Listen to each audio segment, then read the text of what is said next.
is a landmark moment and certainly a milestone in our increasingly strong bilateral relationship. The Consulate General here is a realization of a promise that Prime Minister Modi made to the Indian community in Australia in the presence of Prime Minister Albanese last year.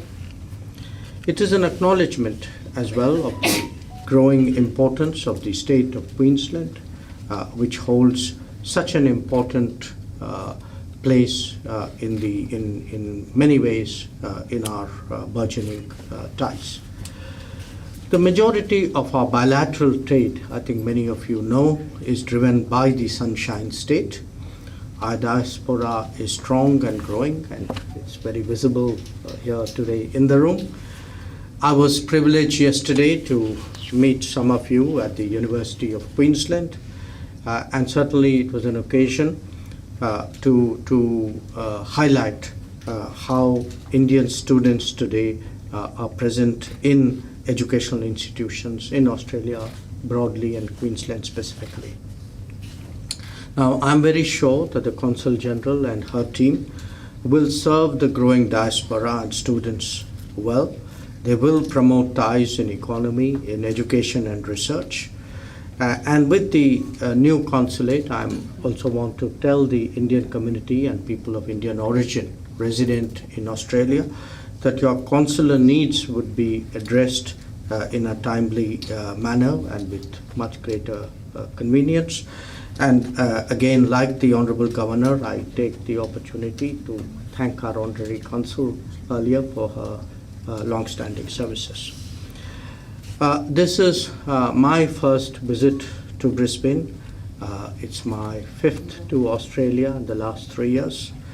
And, you know, I of course, I like Australia, which is why I keep coming back. But I do want to say in many ways my visits are also a reflection really of the growing intensity of our cooperation.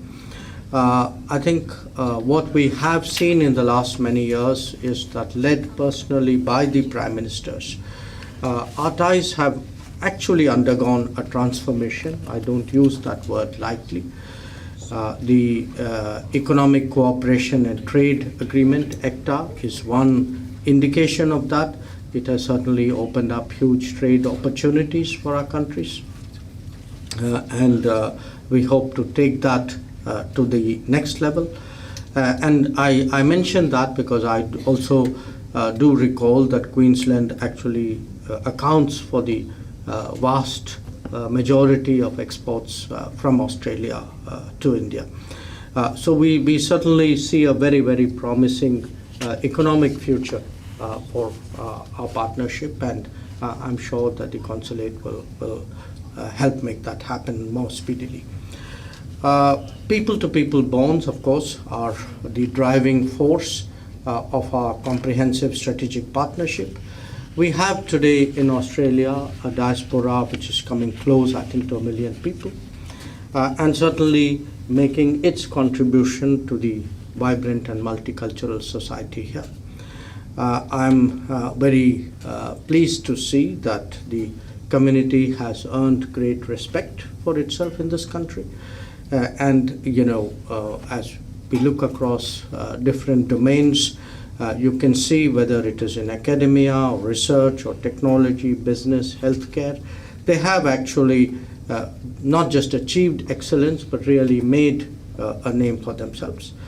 And what I want to emphasize today is that by doing so, they also are in a position today to contribute to building bonds between India and Australia, and we certainly hope that this living bridge between our two countries would play its due part as our relationship grows.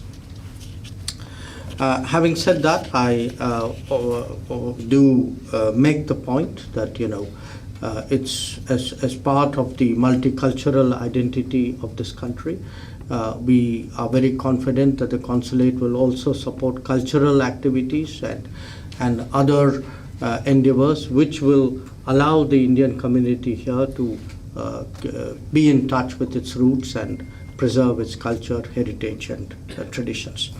So let me conclude by thanking you all for joining us today. I particularly thank the leadership of the state of Queensland, the Governor General, the ministers, other dignitaries present.